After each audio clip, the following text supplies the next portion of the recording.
It's been 50 years since the first NASA moon landing, so what did it take to complete such a feat, and how do current students get involved if they're interested in working for NASA? That's the topic of tomorrow's Perspectives with Eric Reynolds. He joined us now to tell us all about it. Eric, great to see you as always. Good morning, good to be here. Space exploration, landing on the moon, always such a fascinating topic. I'm like you. I mean, you just start boiling and wanting, what can I do? I grew up in that Star Trek and Star Wars generation, wanting to travel and see far and beyond.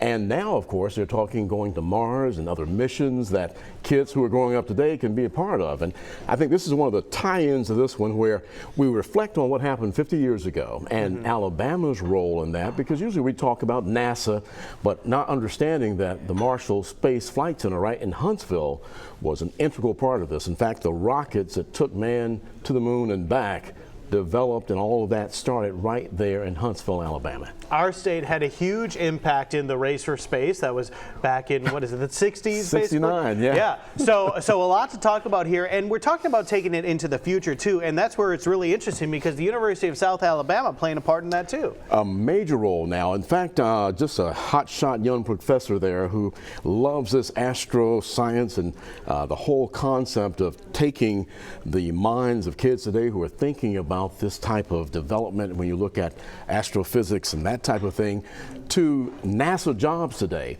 And through University of South Alabama and their program in the last 2-3 years, there have been several students who are now working at NASA in Huntsville. And so it's a reality. It can happen right here locally. And of course, the role that the Marshall Space Flight Center still is playing in NASA's next missions is also a very integral part. And so I tell you, to me, it's exciting if you've got high school kids right now, who are focused on that, and they understand that they would love to see this as a part of their future.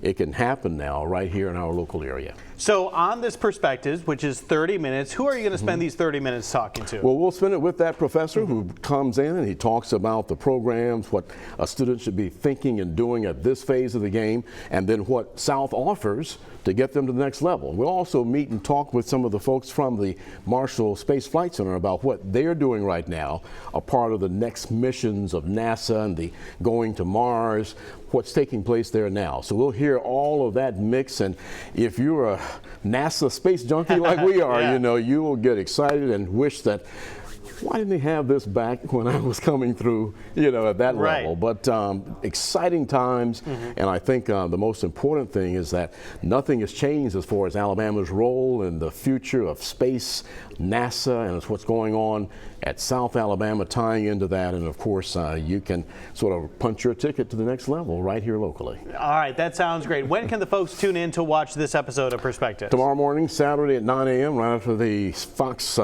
10 News in the morning with Asha and Matt Barentine. We'll be on at 9 to 9:30. Of course, if you miss it, check us out on our web or our Fox 10 YouTube channel. All right, an absolutely fascinating topic. You don't want to miss this week's Perspectives. You can catch that tomorrow morning. Eric, thanks a lot. Thank you. Coming up next, we're taking a look back